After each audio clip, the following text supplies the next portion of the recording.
Find the centre of mass of the triangular lamina. बड़े ध्यान से देखो बेटा यार, here is the triangular lamina. Okay, अब अगर हम क्या करें, इस ट्रायंगुलर लैमिना की स्मॉल स्मॉल स्ट्रिप्स बना दें, ऐसे बिल्कुल small small of very very very small thickness की, तो ये जो स्ट्रिप होगी इसका सेंटर ऑफ मास यहाँ पे होगा, इसके बिल्कुल ज्योमेट्रिक सेंटर में। एक अगर और इसकी ऐसे बना दें, बोलो सास, एक और बना दें तो उसका सेंटर ऑफ मास निचले वाले के बिल्कुल ऊपर होगा।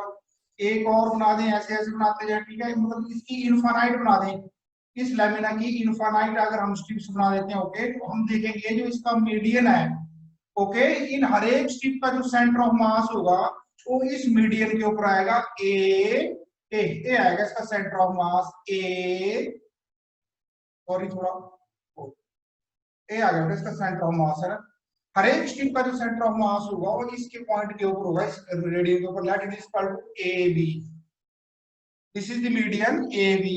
सिमिलरली बेटे देखो, अगर इसी लैमिना को हम इसको ऐसे करें अगर स्ट्रिप्स में, ओके, ऐसे ऐसे इसको स्ट्रिप्स में तोड़ दें, these strips are very very very very infinitesimally very very small thickness, okay, in that case only, otherwise देखो इसके जो ठीक है, that case जो होगा रेक्टेंगल बन जाएगा, ओके। सो देयरफॉर ए वाला जो मीडियन होगा इन हर एक स्ट्रिप्स का, जो ऐसे ऐसे स्ट्रिप्स बनी, इनका हर एक का जो मीडियन होगा, सेंटर होगा, वो इस मीडियन के ऊपर आ जाएगा यहाँ पे, let this is equal to C D median, this is median is what, C D. Similarly बेटा अगर हम इसको ऐसे करें, स्ट्रिप्स में कन्वर्ट करें, ऐसे ऐसे चेंज कर दें इसको, ओके, ऐसे ऐसे अगर इसको डिवाइड कर दें इसमें, देन व्हाट हैपेंस, बोलो शाबाश।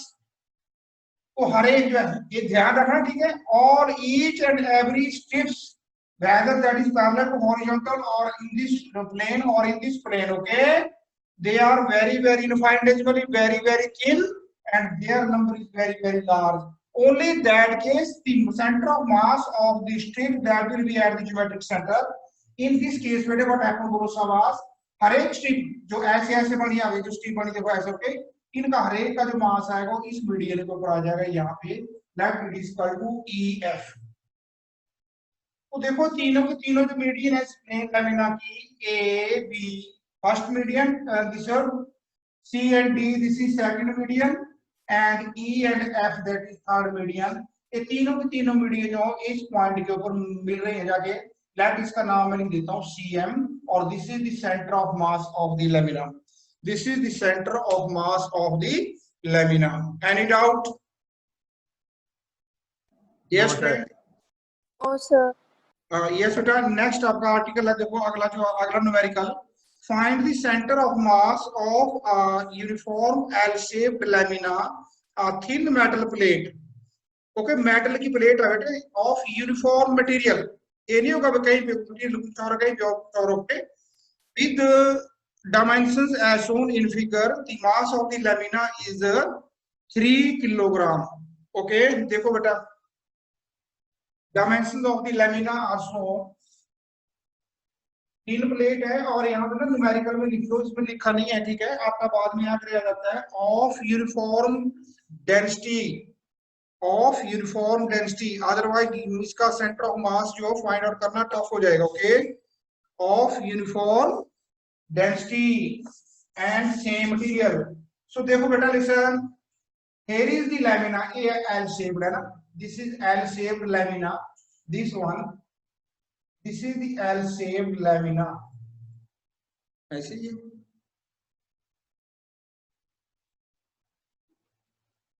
okay, this is the L shaped lamina, this is L shaped lamina,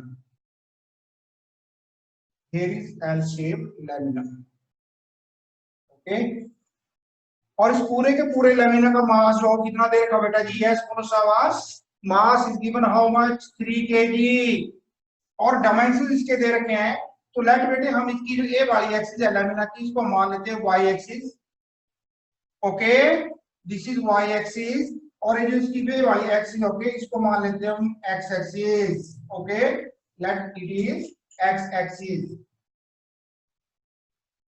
देखो बेटा इसके डायमेंशन जो दे रखे हैं, ओके, ऐसे ऐसे देखो लैमिना को मैं 3 इक्वल पार्ट्स में डिवाइड कर रहा हूं, ओके, इसकी जो लेंथ है वो दे रखी है कितनी है बोलो शाबाश, 2 मीटर। 2 मीटर लेंथ है, हियर इज दी ओरिजिन, और यहाँ से लेके यहाँ तक कितनी लेंथ दे रखी है, 2 मीटर। तो इसका मतलब यहाँ पे कितना आ जाएगा बेटा जी, let this is O A B C D E F, at this point is G. Okay, तो what is the length of O A, it is equal to, बोलो शाबाश, 1 मीटर। 1 मीटर। 1 मीटर। और ये भी कितना हो जाएगा, 1 मीटर है ना। तो ए पॉइंट के डायमेंशन क्या होंगे बेटा, बोलो शाबाश, कोऑर्डिनेट्स ए पॉइंट क्या होंगे, एक्स के अलाउंग आ जाएगा कितना, बोलो शाबाश, 1,0, और अगले के कितने आएंगे, 2,0, और इस पॉइंट के कितने आ जाएंगे बेटा कोऑर्डिनेट्स, बोलो शाबाश, 0,1, और इसके कितना आ जाएगा बेटा 1,1। चल रहा है पता आपको? Yes sir. कोऑर्डिनेट्स आ जाएंगे बेटा कितना, 2 अलोंग एक्स एक्सिस 2 मीटर हो गया, तो लॉन्ग एक्सिस 1 है ना, दैट इज इक्वल टू 1। और ई के कोऑर्डिनेट्स कितने आ जाएंगे बेटा, वो शाबाश, एक्स एक्सिस के लॉन्ग 1 और वाई के लॉन्ग कितना हो गया 2, 1,2, और इसके कितने आ जाएंगे बेटे, एक्स एक्सिस के लॉन्ग आएगा 0 एंड वाई के लॉन्ग 2। Okay, Yes, sir.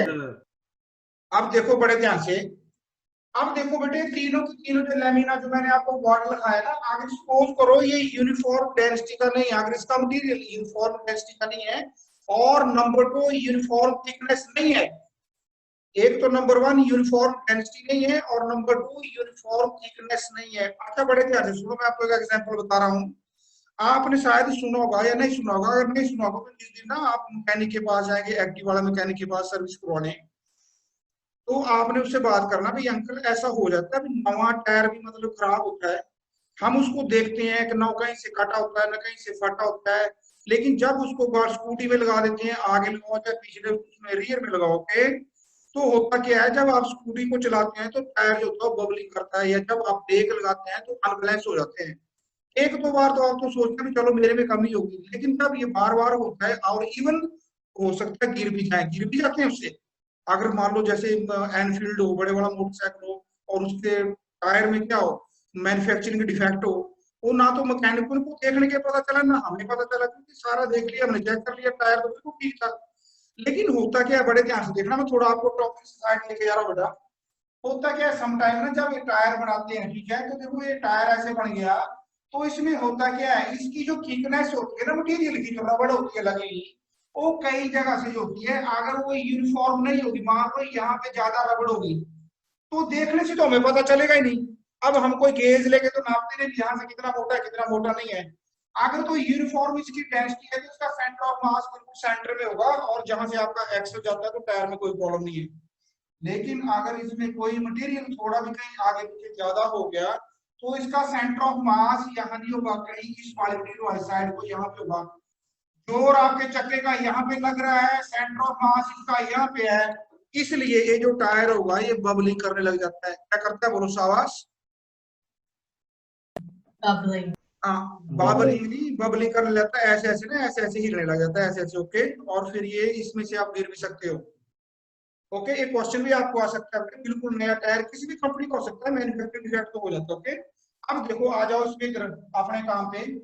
तो नंबर 1, एक तो सेम मटेरियल है, यूनिफॉर्म मटेरियल, ऐसा नहीं कहीं पे कोई मिलावट है, अगर मिलावट होगी तो फिर इसका सेंटर ऑफ मास मुश्किल हो जाएगा, हमें कोई पता नहीं, फिर हमारे पास कोई मेथड नहीं है।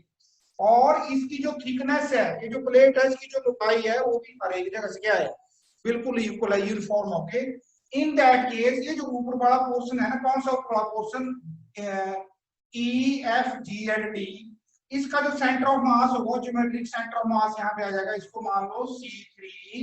इसका जो निचले वाला पोर्शन है बड़ा, इसका सेंटर ऑफ मास यहाँ पे आएगा, इसको मान लो C1, और ये जो ये है इसका मान लो सेंटर ऑफ मास यहाँ पे है, it is equal to C2। Okay बेटा जी, Yes, sir. ओके। Yes, अब इन तीनों का सेंटर ऑफ मास का जो क्या निकालना है, बोलो शाबाश, तो निकालना सेंटर ऑफ मास के डायमेंशन। ओके, कोऑर्डिनेट्स, तो देखो अलोंग एक्स एक्सिस, अच्छा मेरे को अब बताना बेटा, ये जो C1 है इसके कोऑर्डिनेट्स क्या हो गए हैं, अलोंग एक्स एक्सिस देखो यहाँ तक 1 मीटर था, लेकिन यहाँ पे हो जाएगा हाफ, और वाई के अलोंग भी हाफ। आपको समझ आ गया बेटा? Yes, sir. और जो C2 है इसके जो कोऑर्डिनेट्स है वो लॉन्ग एक्स एक्सिस हो जाएंगे कितना 3/2 1 यहाँ पे है और हाफ यहाँ पे तो 1 + हाफ 3/2 और अलोंग बाय एक्सिस उतना ही है जितना इसका that is equal to 1/2 okay sir Yes, Yes, sir. sir. और जो Yes, C3 sir. है बेटे इसके कोऑर्डिनेट्स क्या हो जाएंगे बोलो मेरे बेटा शाबाश कुबीर बोलो बेटा अलोंग बाय एक्सिस जो है इसको sorry along x axis half है और अलोंग बाय एक्सिस 3/2 है ना तो therefore center of mass along x axis कितना आएगा बेटा that is equal to m1 x1 plus m2 x2 plus m3 x3 divided by बोलो शाबाश m1 plus m2 plus m3 put the values m1 कितना आ गया इस पूरे के पूरे लैमिना का मास कितना था बेटा 3 kg और 3 kg. यूनिफॉर्म मटेरियल और यूनिफॉर्म थिकनेस का था इसलिए तीनों इक्वल पार्ट्स का मास भी क्या होगा सेम होगा तो इसका मास आ गया बेटे कितना बोलो शाबाश m1 का मास आ गया 1 kg m2 का मास भी कितना आ गया बोलो शाबाश 1 kg और m3 का मास भी कितना आ गया 1 kg ओके तो ये आ गया बेटे m11 into x1 कितना है इसका 1/2 plus 1 into इसका x2 कितना है that is equal to 3/2 plus 1 into 1/2 divided by m1 plus m2 plus m3 divided by 3 okay और बेटे इसको कैलकुलेट करना ही आ जाएगा आपके पास 5/6 मीटर तो x एक्सिस के लॉन्ग इस पूरे के पूरे का मैं ये तीनों के इंडिविजुअल सेंटर ऑफ मास है ये जो हम निकाल रहे हैं सेंटर ऑफ मास वो पूरे लैमिना का वो कहां पे होगा x के लॉन्ग अगर हम मेजर करें तो कितना होगा 5/6 ओके सिमिलरली बेटा देखो लिसन y के लॉन्ग जो आएगा इसका सेंटर ऑफ मास वो कितना होगा वो आपने कर लेंगे आप वैसे वो m1/1 plus m2/2 plus m3/3 divided by m1 plus m2 plus m3 it is equal to what बोलो बेटा शाबाश आप बेटा इसको करना कैलकुलेट ओके कर लेंगे ये आ जाएगा आपके पास ये भी उतना ही आ जाएगा 5/6 metre so therefore coordinates of the center of mass of the lamina are what that is equal to 5/6 meter comma 5/6 meter okay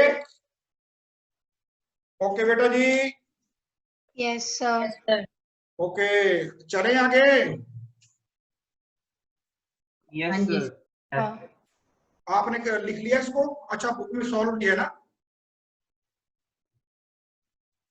हाँ देखना Yes, sir. बेटा आगे देखो Yes, sir. Write down next article है वेरी वेरी इंपॉर्टेंट बेटे दो article करेंगे हम आज ठीक है दोनों बहुत ज्यादा इंपॉर्टेंट है और बहुत ज्यादा इजी है कुछ ज्यादा मशक्कत करनी नहीं पड़ेगी हमने किया वैसा कुछ पहले कोई टेंशन लेने की बात है नहीं आप सबको आ जाएगा एकदम ये अभी समझ आ जाएगा आपको यस तो राइट डाउन दी हेडिंग बेटा motion of centre of mass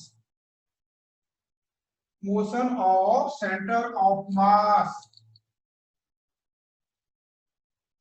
motion of centre of mass write down पहले बेटा डायग्राम बनाओ मेरे बच्चे डायग्राम बना लो this is the system diagram okay जैसा पहले बनाया था लास्ट टाइम जो डायग्राम बनाया था आर्टिकल का वही बनाना ओके अब इसमें आपने को बाउंड्री बनानी है ऐसे ओके ऐसे बना लो ऐसे डॉट डॉट से निकालो okay this is the system of N particles ये जो ए वाला पार्टिकल है इसका नाम रखो इसका मास m1 और पोजीशन वेक्टर r1 कोई एक और ले लो उसका नाम रख लो n उसका पोजीशन वेक्टर ले लो rn ओके और उसका मास ले लो mn बीच में कोई आता और ले लो कोई उसका नाम ले लो m2 एंड सो ऑन बाकी इसको पता लग जाएगा फिर है ना that is equal to m2 और उसका जो पोजीशन वेक्टर है that is r2 here is the origin of the coordinate system this is x axis and this one is what y axis इसका लाइट अप करो reflection हो रही है yes बेटा राइट डाउन बन गया बेटा डायग्राम हो गया draw Yes, sir. Yes, sir. Write down बेटा consider a system of n particles जल्दी लिखना बेटा फास्ट थोड़ा ना consider a system of n particles having masses m1 comma m2 comma dash dash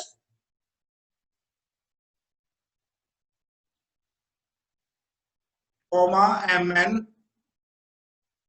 having masses क्या लिखा आपने m1 comma m2 comma dash dash comma mn and position vectors r1 comma r2 comma dash dash comma rn vector. Let mi m और उसके comma में छोटा सा mi comma ri vector and bracket में लिखना बेटा अपनी xi comma yi comma zi are the mass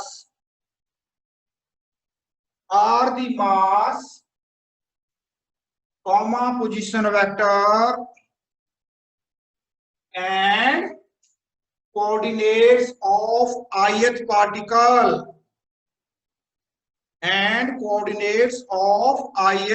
particles. ये आपको समझ आ गया बेटा सबको? Yes, sir. ये जो Yes, sir. लिया था सिस्टम देखो जैसे डॉट्स वगैरह लगाए, डॉट्स लगाओ चाहे ना लगाओ, ओके। आप यहाँ पे एक पार्टिकल m1 एक m2 और एक mn दिखाना, बाकी ऐसे लिख रहा हूँ, ओके। डॉट डॉट लगा लो, हमारे पास इतना टाइम नहीं होता है, ओके। आगे चल के तो हम m2 भी छोड़ देंगे।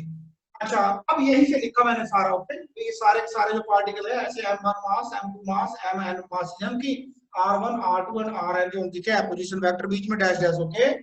और कोई और पार्टिकल है ith क्यों लगा रहे हैं? क्योंकि हमने आगे समेशन करनी है ना, समेशन का मतलब सिग्मा, ओके। तो ith जो पार्टिकल है, ठीक है, मान लो उसका मास mi है, उसका जो पोजीशन वेक्टर वो ri है, और उसके जो कोऑर्डिनेट्स हैं मतलब x एक्सिस के लॉन्ग, y के लॉन्ग और z के लॉन्ग, बेटे यहाँ पे z एक्सिस बना देना, okay. z, okay, sorry, z axis and this is the origin, this is z axis, okay. और xi yj एंड zi जो उसके क्या बोलो सावास कोऑर्डिनेट्स, ओके। तो बेटा वी नो ये जो बॉडी होगी, रिजिड बॉडी जो है, ठीक है, या जो सिस्टम है, इसका जो सेंटर ऑफ मास होगा वो कहां पे होगा बेटे, बोलो सावास? The position vector of center of mass RCM vector is equal to m1 r1 position vector plus m2 r2 position vector plus dash dash plus बोलो बेटा जी mn rn position vector divided by बोलो बेटा क्या होगा m1 plus m2 plus m3 m1 m2 so on mn plus dash dash dash plus n, okay बेटा। और इसको बेटा मैं आगे लिख सकता हूँ कितना बोलो सावास, mn vector, sorry m1 r1 vector plus, मैं 2 वाली टर्म में नहीं लिख रहा हूँ, okay, plus dash dash plus mn rn vector divided by capital M लिख सकता हूँ मैं इसको? यस सर, ओके, हाँ। तो देयरफॉर ये आ गया मेरे पास RCM, that is this position vector of the centre of मास। ये मान लो बेटे यहाँ पे लिख लो इसका centre of mass, okay, that is CM, और इसका पोजीशन वेक्टर बना लो, ओके, आ गया, that is equal to capital R vector, साथ में CM लगा दो, नहीं तो हम लिख ही रहे हैं ना, ओके। अब बेटे देखो ये जो m है इसको मैं लेफ्ट हैंड साइड में क्रॉस मल्टीप्लाई कर दूंगा तो मेरे पास आएगा कितना आएगा बोलो शाबाश, mr वेक्टर। अब मैं cm हटा रहा हूं इसमें से, okay, mr vector is equal to, देखो बेटा जी देखना इधर, बोलो शाबाश, इज इक्वल टू मैं लिख रहा हूं sigma i is equal to 1 to n of mi vector ri vector. समझ आ गया ना आपको? m तो मैंने करा दिया मल्टीप्लाई इधर में, अब ये समेशन है, समेशन, ओके। देखो लिसन बड़े ध्यान से, अब इससे थोड़ा हट के सीख लो। और यस बेटा, कौन है यहाँ पे? मेरे को बताना सिमरन डॉट बेटे ये कौन सा साइन है?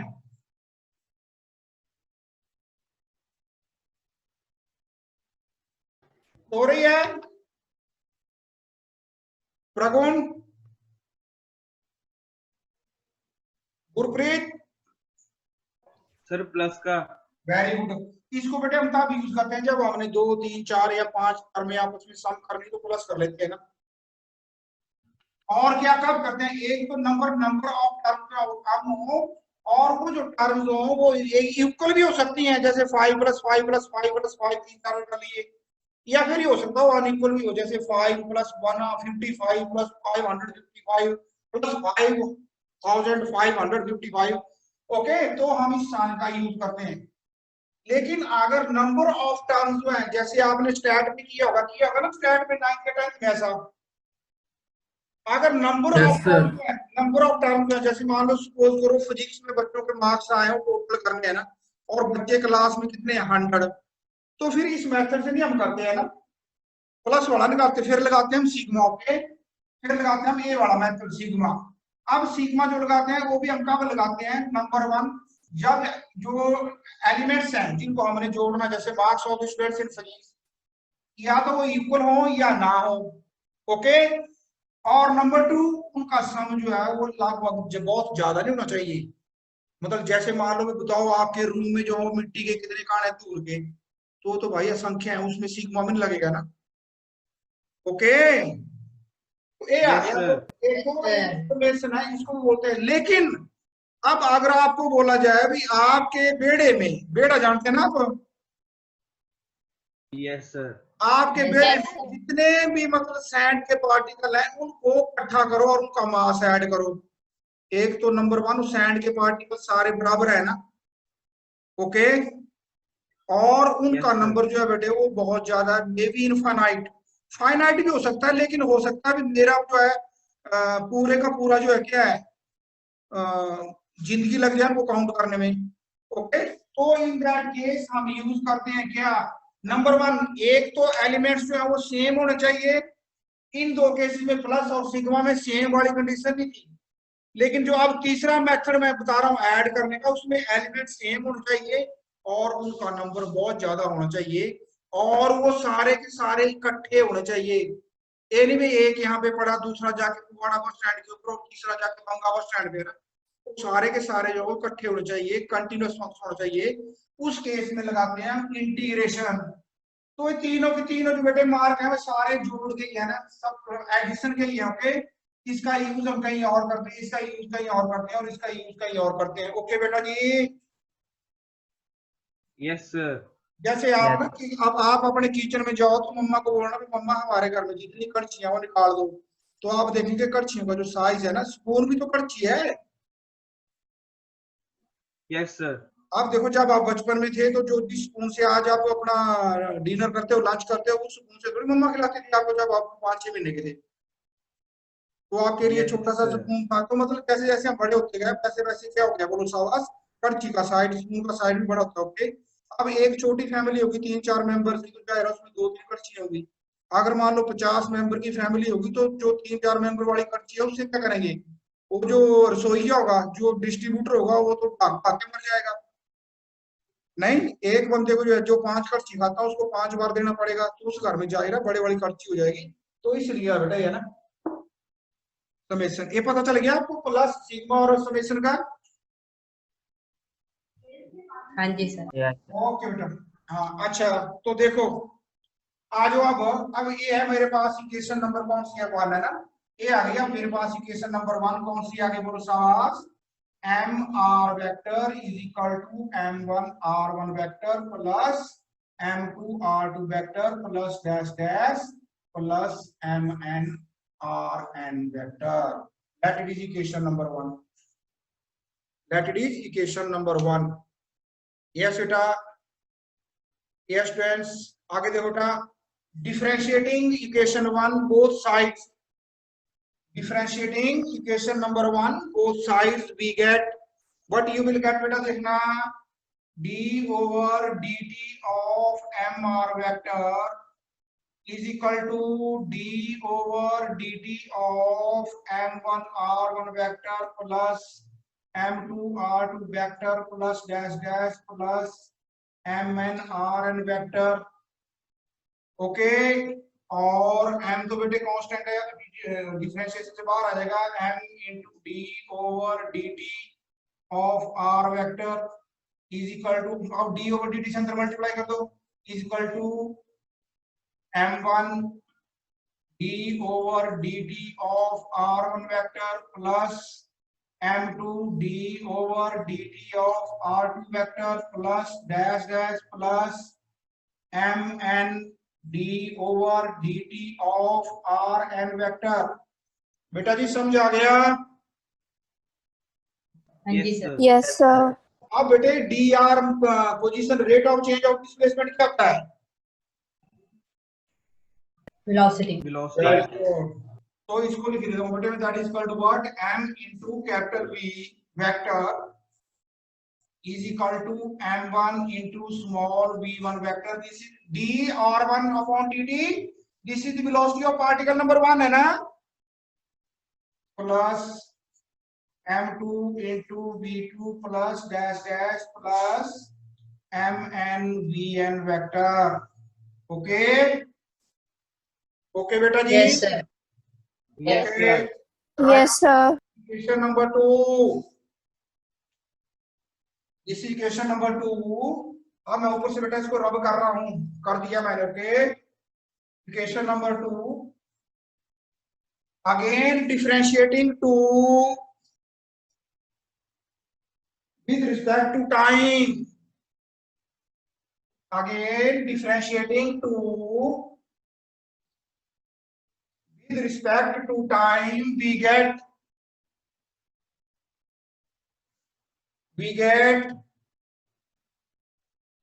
d over dt of mv vector is equal sir to screen ऊपर कर दो।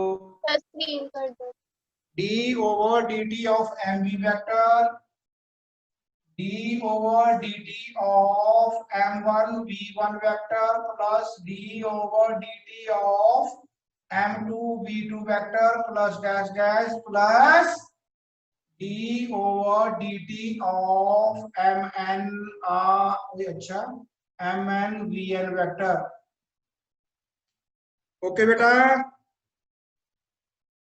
और ये बेटे कैपिटल एम है दिस वन, और कैपिटल एम को बाहर लेके अंदर आएगा हमारे पास m into D over D T of B vector is equal to m1 dv1 over dt plus m2 dv2 over dt vector. Okay, plus dash dash plus mn d over dt of bn vector. अब rate of change of velocity क्या होता है बेटा जी? Acceleration. तो therefore ये आ गया बेटे मेरे पास कितना, capital M capital A vector is equal to m1 small a1 vector plus m2 small a2 vector plus dash dash plus mn small an vector. This is equation number 3। Okay, yes sir. Yes, अब sir. According to second law of motion, force equal to what? M into A. Okay, so इसका मतलब m a जो है that is the capital sorry external force on centre of mass, it is equal to external force on body number 1 plus external force on body number 2 plus dash dash plus external force on body number 3। Okay बेटा जी? Yes, sir. अब देखो, इसलिए मैं जो F लिखा ना left में, इसको लिख रहा हूं मैं EXT, टोटल फोर्स है ना, total external force is equal to external force on body number 1 plus body number 2 plus dash dash plus body number n। Okay, 3 के अगर n नहीं आएगा? हैं जी?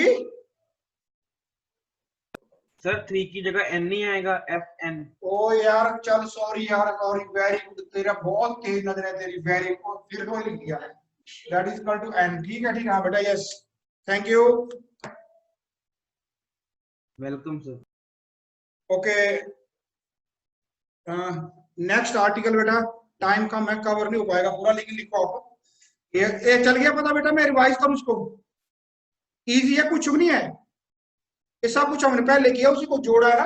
पहले हमने इसका वो लिख लिया जो हमने position vector of centre of मास है ना, द सेंटर ऑफ मास का कितना आ गया, position vector r vector is equal to m1 r1 plus m2 r2 वगैरह वगैरह। Okay, divided by capital m आ गया, कैपिटल m को क्रॉस मल्टीप्लाई कर दिया अपने आप। ओके, और फिर ये हमने एक बार डिफरेंशिएट किया, उसके बाद हमारे पास आ गया m1 v1 plus m2 v2, फिर एक बार फिर डिफरेंशिएट किया हमने, उसके बाद आ गया हमारे पास क्या आ गया, ma1 प्लस ma2 है ना, और टोटल फोर्स आ गई f1 plus f2। Write down बेटे, conservation of linear momentum, very very important बेटे, वेरी वेरी इंपॉर्टेंट। इसका जो एग्जांपल अभी आगे आते हैं ना, this article very very important, conservation of linear momentum of a system of n particles। बेटा ऐसे ही बनाओ, शाबाश, जल्दी जल्दी ये सिस्टम दोबारा बनाओ, और m1 का जहां पे एरो होगा वहां पे v1 भी लिखना। ओके, v1 v2 वेक्टर बना के, ओके, और vn वेक्टर, और जो सेंटर ऑफ मास है वहां लिखना capital V vector. Okay, let a system of n particles as shown in figure, बना लोगे बेटा, ड्रॉ कर लोगे उसको, Yes. हाँ, let a system of n particles of masses m1, m2, dash dash, mn moving with velocities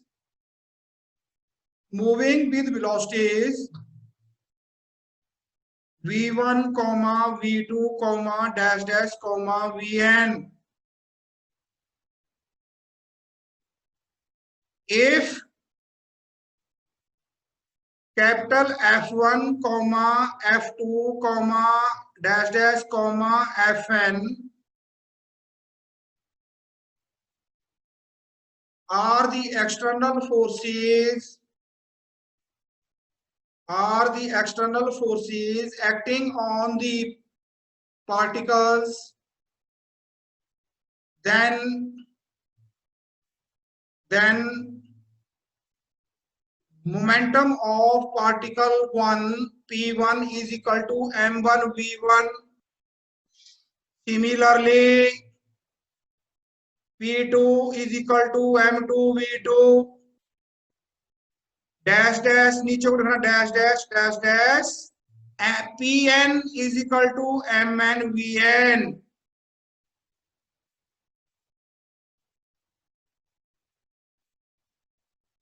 Therefore total momentum of the system is equal to, बेटा मैंने Google form share किया, अटेंडेंस फिल करो अपने। Therefore vector sum या total momentum, linear momentum of individual particles is equal to capital P vector